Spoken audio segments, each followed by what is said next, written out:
Sandra Bullock has earned herself the nickname of America's Sweetheart.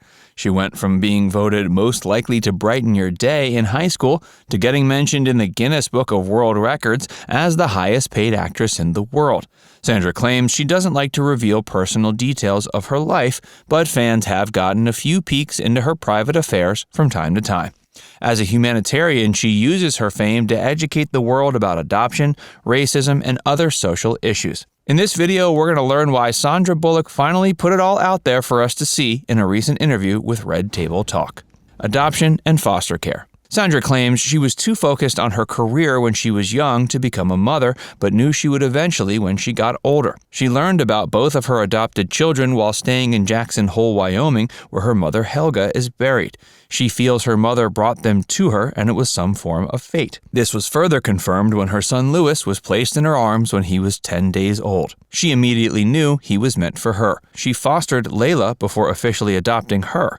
The process takes 6 to 18 months depending on your history, whether you fostered the child in the past, and other factors. She was forced to prove she was a capable parent, and this meant filing out piles of paperwork and coming up with the right answers to difficult, intimate questions. She even gave a few examples, including what's the worst kind of abuse, and what are the worst kinds of drugs or alcohol. There were several times she doubted her ability to get through it, and she almost gave up halfway through the process. But now that she's gone through it, she encourages those who are considering adoption to go through with it. She also hopes that her glowing experience with her daughter can shed light on what it's like. Sandra went through training on how to care for Layla in the best way possible. She was protective of her from the beginning, even putting her bed in the closet so they could be close to each other. What she began to notice after they'd spent some time together was that Layla had a range of triggers from her time in the foster care system. She'd been in 3 foster homes by the age of 2.5, and the lack of stability left a permanent mark. Sandra says Layla would hide wherever she could, in closets or bookshelves or wherever she felt safe. She also began to hide food as a survival mechanism, perhaps due to being denied enough food in her previous foster homes. It was difficult for Sandra not to take these behaviors personally or as a reflection of her parenting. Her partner Brian reassured her it wasn't her fault and reminded her she had to cradle the fearful child and reassure her that her new parents weren't going anywhere. That approach ultimately worked, but it took time. Eventually, Layla felt comfortable enough to sleep on her own.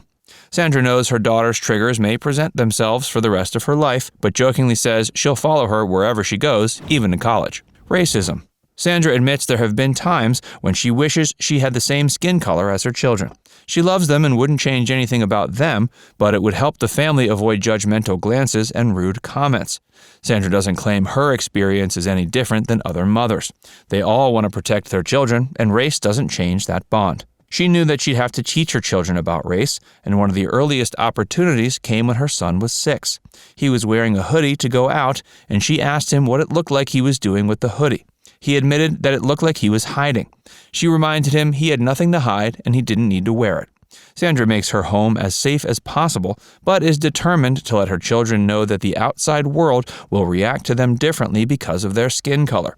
She wants them to realize anyone they see walking down the street could be scared by or act cruelly towards them. Sandra's been educating Louis and Layla on these types of topics since he was 6 years old, letting him watch TV as a window into the cruelty of the outside world. She feels it's more important to educate her children than worry about scaring them and recommends doing so as early as possible. She's angry and afraid that she lives in a world where racism, homophobia, and sexism are a problem, but would rather teach her children to be aware of and safe in it.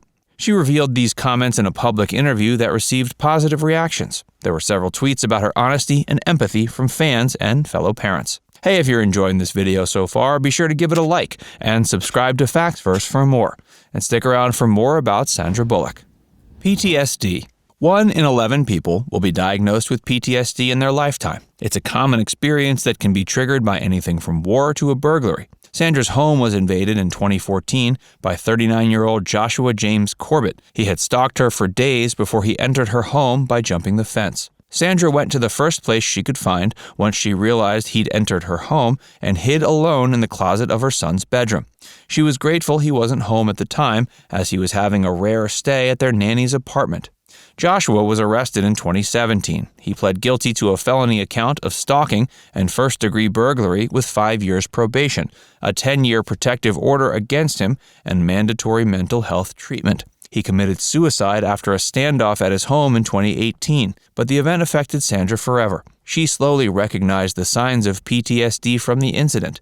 She would cry unexpectedly, look around in a panic, and even admitted that previously watching shows like 48 Hours or Dateline made her fears even worse. Sandra didn't want her struggles to affect her children, so she began EMDR, or eye movement desensitization and reprocessing therapy. She was scared to begin, but says it's helped her and was the most healing. Not getting married.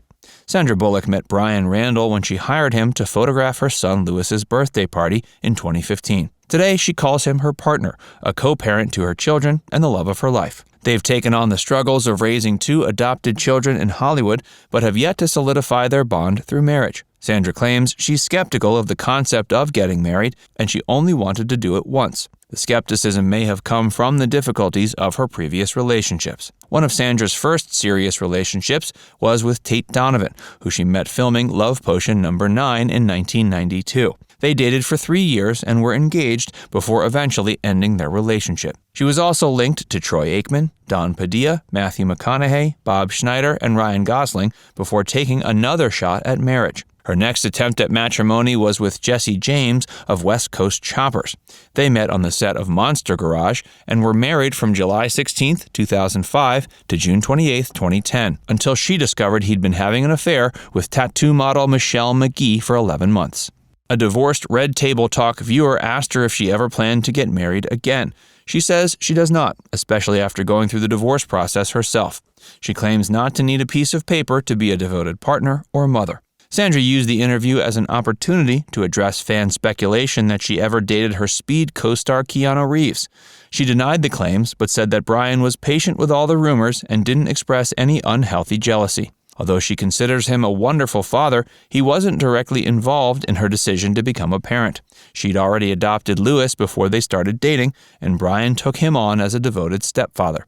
She also expressed her desire to adopt a second child when they hadn't even been together that long. Sandra said Brian was happy but scared when she told him about their daughter. She almost feels guilty that she changed his life so dramatically, taking him from a simple photographer to a father of 2, but she wouldn't do anything differently. She calls him the example she'd want her children to have, even though they don't agree on everything. Sandra and Brian aren't completely opposed to the idea of marriage in the future, but for now, they're focusing on each other and their children.